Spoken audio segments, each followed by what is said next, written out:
It's Wednesday, February 26. In the headlines, Jamaicans encouraged to diversify loan portfolios. In business news, NROC launches sale of Trans-Jamaican Highway shares. Regionally, in Trinidad and Tobago, wind turbine project launched. And in sports, Messi's Inter Miami to face Jamaica's Cavalier FC. This is the news on PBC Jamaica. I'm Simone Absalom Gale.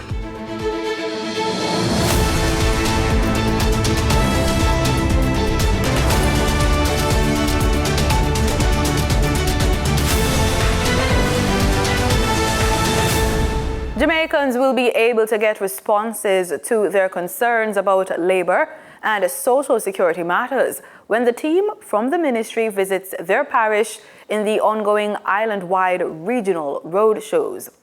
The move is part of the ministry's continued thrust for greater public awareness in providing information on contemporary issues regarding labor relations and decent work. Portfolio Minister Pernell Charles Jr. gave some details during Wednesday's post-cabinet press brief.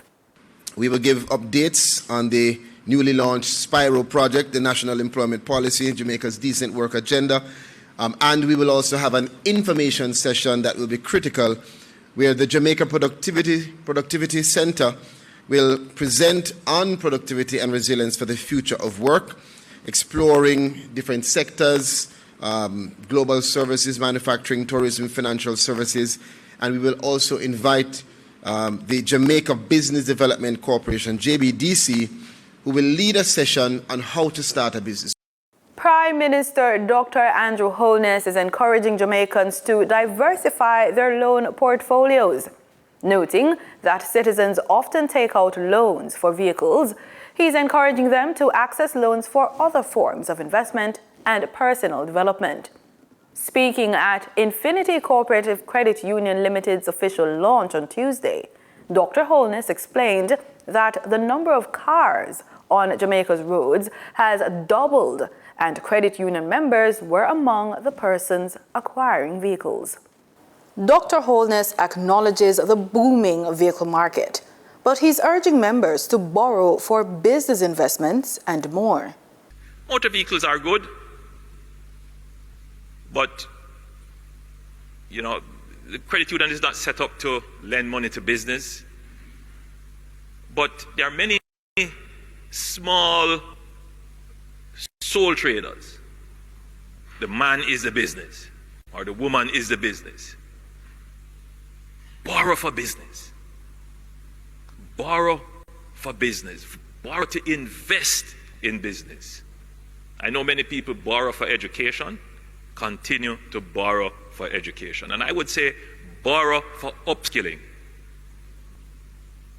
Because believe me when I tell you, on the horizon is a major change in how work is done. He's also urging borrowers to invest in upskilling, especially in fields where technology is less likely to replace human expertise. Artificial intelligence and the cyber-physical. So my encouragement always when I speak to young people, especially young professionals, is to always seek to upskill. Get further away from skills that can be replaced by technology. Infinity was formed through the merger of Educom and Gateway Cooperative Credit Unions. With a membership exceeding 176,000, the Prime Minister describes it as a key player in Jamaica's financial sector. Let me say that with a combined asset base of over $31 billion, that is Infinity, which is large out of the 194. You would be the second largest asset base in the credit union fraternity. And with over 176,000 members, with a network of 13 branches, Infinity is indeed a major player in Jamaica's credit union landscape. Dr. Holness says Infinity will support its members at every stage of life through competitive loans, innovative savings products, and digital services like mobile banking. Infinity Cooperative Credit Union will be headquartered at 10 Oxford Terrace, Kingston, and will operate 13 branches strategically positioned across Jamaica. The Trade Board Limited, TBL, has established an export academy to help bolster Jamaica's export capacity. TBL launched the academy on Tuesday. It's a free online service provided by the government through the entity. The free digital platform is designed to equip both new and experienced exporters with the knowledge and skills needed for global success. At the launch at Spanish Court Hotel in Kingston, Industry Minister Senator Auburn Hill highlighted the platform as a key part of the government's strategy to boost and digitize exports. The Andrew Holness administration is determined to position Jamaica as the region's logistics hub and the Caribbean's financial services center, making our nation the gateway for goods, services, and capital. Trade Administrator and CEO of the Trade Board Limited, Dr. Hugh Blake, says the launch of the initiative represents a significant milestone in the organization's efforts to support and empower Jamaican exporters. It is important to highlight that the Export Academy works in tandem with Export Jamaica, another of our initiatives that provides global market intelligence and compliance information. Together, the Export Academy and Export Jamaica offers powerful assistance to exporters, with one initiative helping to find suitable markets and business counterparts around the world, and the other teaching you how to export, taking you through the processes. Manager of Systems Engineering and Programming at TBL, Jason Mills, says the Export Academy will primarily target MSMEs. He adds that large corporations, schools, and the general public will also be encouraged to explore opportunities in the export sector. So one of the main aim of the Export Academy platform is to provide information to allow for a better understanding of the export process. This will be done by bridging the knowledge gap through an online platform that provides customized assessments and content to the exporting community. The end result will leave the exporter with a clear picture of the export process with the knowledge gained from the Export Academy. The Medium, Small and Micro Enterprises Alliance is urging the government to push the country's largest banks to lower interest rates. The group is also rejecting warnings from the Bank of Jamaica's Governor, Richard Biles, against strong action on the issue. Alliance President Antoinette Hamilton says she has evidence of banks acting in their own interest and is calling for a firm response from both the government and the Bank of Jamaica. More details in this report. The Bank of Jamaica BOJ has paused further interest rate cuts as it assesses the impact of shifting U.S. policies, while Micro, Small and Medium Enterprises Alliance President Antoinette Hamilton agrees with the cautious approach. She insists the BOJ must push financial institutions to lower their rates for customers. I can understand why they have taken that position, although one may say that the American situation is quite a little different from us, but I could understand why they took that position, because it really doesn't make any sense to continue to reduce it and the banks are not passing it through. So I think the onus is now on DOJ and the government to find ways of forcing the hands of the banks to pass through the reduction that the BOJ has already given. Ms. Hamilton accuses banks of exploiting the situation after the central bank's governor, Richard Biles, rejected calls for interventions and defended banks' reluctance. The research shows that within the last time that the Bank of Jamaica increased the policy interest rate and the bank followed suit, it took them 6 months to do so. It has been over 6 months now since the policy interest rate has been reduced. And so I don't see how being unreasonable in expecting that the bank will take action now. And we also have evidence, because what happened is that they actually increased the interest rate on existing loans, and those letters would have come to borrowers' emails. We have evidence of that. She expressed her belief that the government can do more, including diversifying its accounts beyond the country's 2 largest banks. And so if it is that these 2 major banks are holding a position that is not helping the economy, it's not helping businesses, why then should taxpayers have their money sitting in these 2 banks? I think that is something that needs to be discussed in terms of the government looking back at its investment policies for the different government agencies. Say, okay, instead of putting 70% of your savings or collection from taxes or whatever source into BNS and NCE, spread it out so that these 2 banks don't continue to have this stronghold on the economy and on the businesses of this country. Time now for the Business Report with Denise Williams.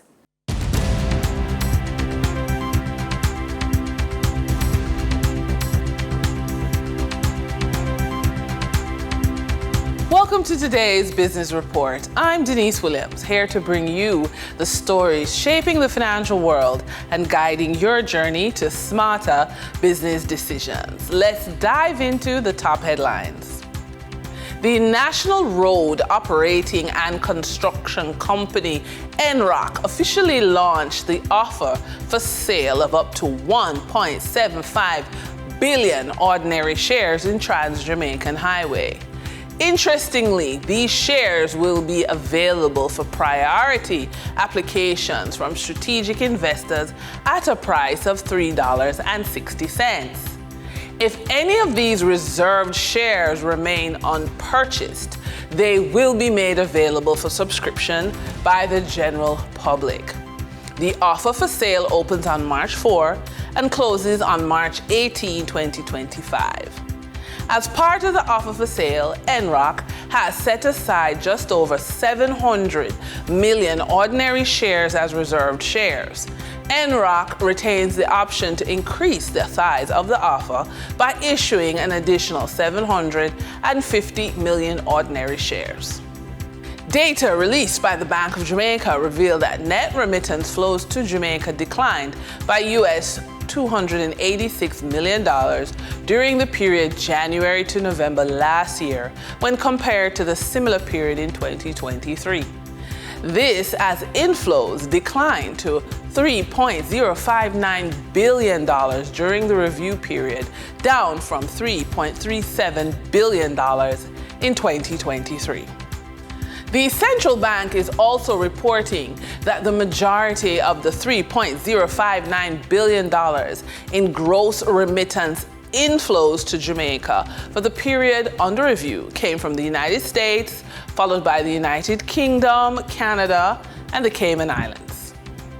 Corporate reports were mixed between announcements of passive income for investors and financial results. 2 companies advised that money would be coming to shareholders.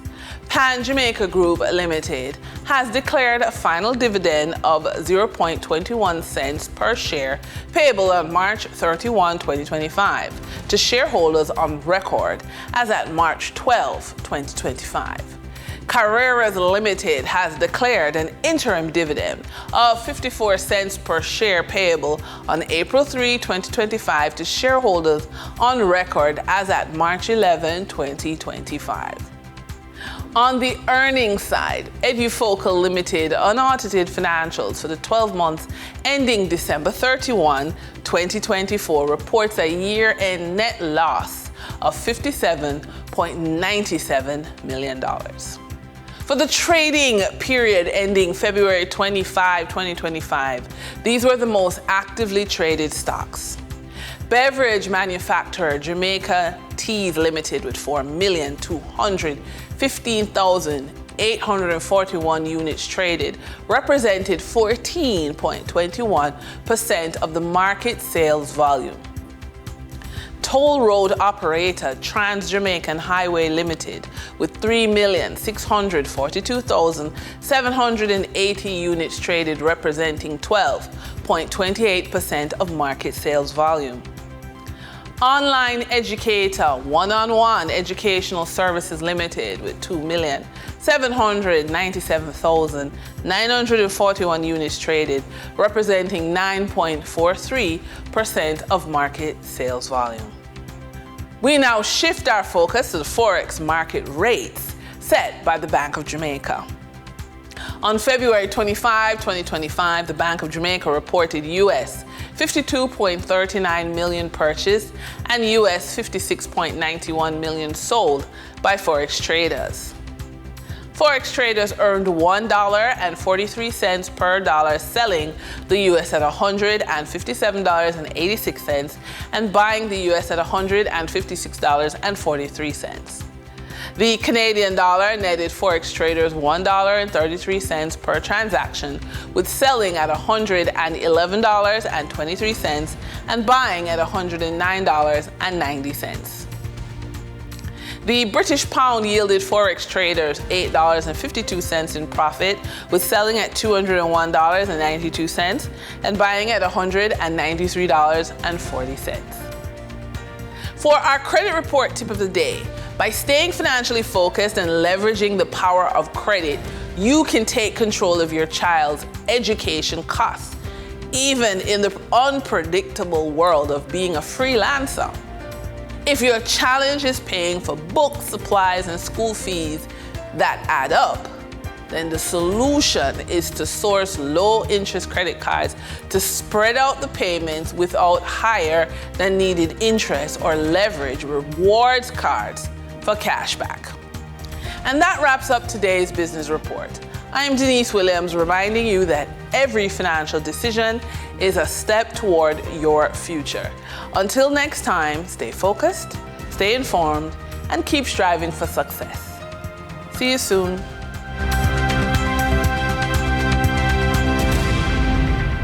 In regional news, we start with Trinidad and Tobago. Energy transition and energy security is the focus of the Caribbean Center for Renewable Energy and Energy Efficiency Wind Turbine Pilot Project, which is being launched in the region. TTT News takes a closer look at the project. Imagine the entire Caribbean region having access to affordable renewable electricity generated by offshore wind turbine farms. That's the aim of a wind turbine pilot project, which is being championed by the Caribbean Center for Renewable Energy and Energy Efficiency. CCRE's project engineer Jason Endalcio highlighted the importance of the pilot project at the 2025 Trinidad and Tobago Energy Conference. The launch of a Lighthouse project as a catalyst to invoke these commercial projects that we want to reach further down. A 50 to 100 megawatt demonstration project to validate the offshore wind viability, which would be a template for larger offshore wind projects across the region. And this would also support transition to green hydrogen and ammonia production for export in the countries where applicable. The CCRE project engineer said the 5 regional countries most ready to host such a project are Antigua and Barbuda, Barbados, Jamaica, Suriname, and Trinidad and Tobago. So offshore wind development requires scale to be commercially viable. Hence the kickoff of the pilot project of a lighthouse with the capacity of 50 to 100 megawatts. Individual Caribbean nations face challenges, small energy markets, limited grid capacity. A regional offshore framework can create economies of scale that attract large investors. He indicated there is a need to identify multi-country offshore wind zones based on shared exclusive economic zones. The role of the Lighthouse project in the regional energy market would be to demonstrate scalability of offshore wind in the Caribbean. Again, it's just a reality of what it is we're aiming to do with this phase 2 of the investment grade investigation. Mr. Endalcio is the project lead for the second phase of Seacree's wind turbine project. The wind project is going to go to a pilot project for lighthouse development. So phase 2 expected outcomes here is a clear roadmap for the regional offshore wind development. We look to prioritize offshore wind development zones. We look at detailed investment grade feasibility studies, and finally scaling to commercial offshore wind projects in the magnitude of 500 to 2 gigawatts. This project also aims to harmonize the offshore wind regulations across the CARICOM region to allow for stronger public-private sector partnerships and provide greater government investor confidence in offshore wind as a regional economic pillar. A call is being made for member states of the Caribbean Disaster Emergency Management Agency, CDEMA, to honor their commitment to the organization. The appeal is coming from Barbados' Minister for Home Affairs and Information, Wilfred Abrahams. He says that it is difficult to get CARICOM states to meet their financial commitments to CDEMA. He adds that they only recognize the importance of the organization when they need to use its services. He was addressing the opening of the After Action Review for Emergency Events for 2024 and consultation on building the Next Level Regional Mechanism Forum. Following an event when CDEMA had to step up to the plate and provide their services well, a leader of a CARICOM country made a promise that they would never fall behind in their payments to CDEMA again. But that was because when they had reason to call upon CDEMA, CDEMA stepped up and delivered, and they then understood what CDEMA and the RRM were there for. It should not take you having to be impacted to do that. The reality, I'm going seriously off script, the reality is not if we can be affected, is when. In true Caribbean spirit, we embrace the current geopolitical shift as an opportunity to accelerate our own ambition, which was articulated in the 2022 strategic plan, and we look forward to deliberations over the next 3 days on refining the definition of and identifying what is required to deliver the next level regional response mechanism. In the heart of Belize, a group of determined women are embarking on a fragrant journey to master the art of growing and cultivating vanilla.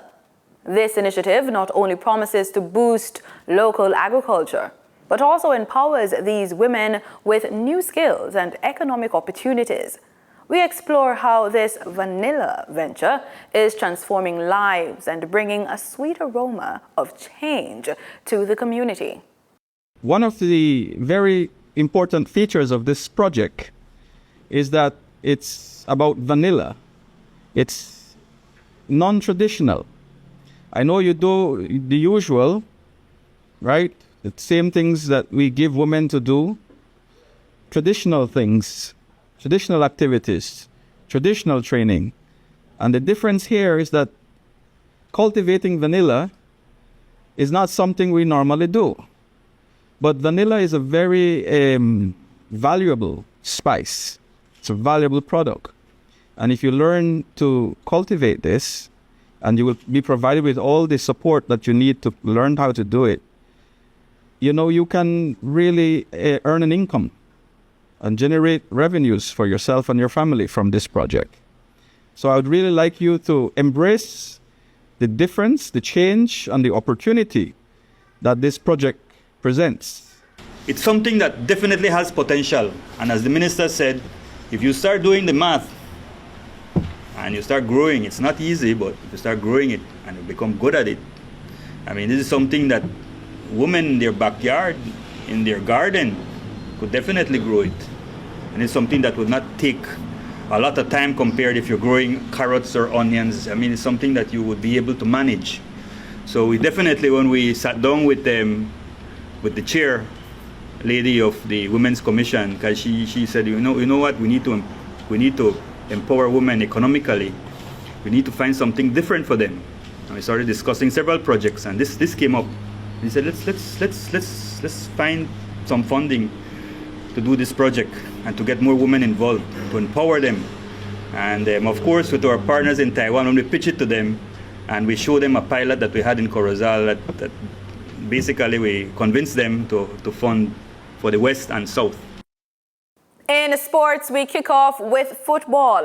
Jamaica's Cavalier FC will be facing the Lionel Messi-led Inter Miami FC on local soil in the round of 16 in the CONCACAF Champions Cup, after beating fellow Major League Soccer team Sporting Kansas City 4-1 on aggregate in their first round tie that ended on Tuesday. Inter Miami won 3-1 at Chase Stadium in Fort Lauderdale on Tuesday after they had won the first leg 1-0 played in Kansas City a week earlier. Cavalier FC will play their first leg in Florida on March 6 before returning home to host the MLS team at Sabina Park on March 13. The National Stadium will not be available due to the repairs being carried out on the all-weather running track. And in cricket news, the CG United Women's Super 50 tournament is underway, bringing together the best women's cricketers from across the Caribbean. The competition is not just about winning matches, but also about developing the next generation of West Indies women cricketers. Nasira Mohammed tells us more in this story. For many, the CG United Women's Super 50 Cup represents the grassroots level of women's cricket in the Caribbean, with very few playing opportunities outside regional competitions. I think we're far behind. I think when you look at the likes of Australia and England, they have a structure. I think they have a grassroots program coming right up to the senior team, and I think a lot of the players who actually get to make their debut for their national side is the case of they have the experience before they get exposed to international cricket. I think for us, we need to play more domestic cricket. I think one tournament, I think we split the tournament now into two, but I think it's a case now that we still need to play a lot more. Questions were raised about whether more young players should be given opportunities at the senior level, particularly in the Trinidad and Tobago team, given the lack of contributions from veteran players like Brittany Cooper and Leanne Kirby in a heavy defeat to defending champions Jamaica. Brittany and Kirby still have some sort of cricket left in them. I feel like based on our, trial games home, they were the ones who stood up and scored runs, and they bring experience. So yes, we could have looked at other players, but I feel like in a tournament like this where we need people to, wrap their arms around some of the players who needs it. I don't think that, we are ready to let them go. Brittany is somebody who we know on a good day could take the game away from any team. Trinidad and Tobago's captain Karishma Ramharak also reflected on their opening game against Jamaica, where they started strongly but lost momentum. As I said, we have some inexperience in our team. Obviously, we have to teach them as the game goes along. So, we will come together as a team again and, talk about these points where we have to keep adding pressure in all aspects of the game. So for us, it's just to regroup and think about things that we want to keep doing better going forward. With young players making an impact and senior players taking up mentorship roles, the CG United Women's Super 50 Cup is proving to be a vital platform for the future of West Indies women's cricket. And that's it for the news on PBCJ. Remember, we are the People's Station.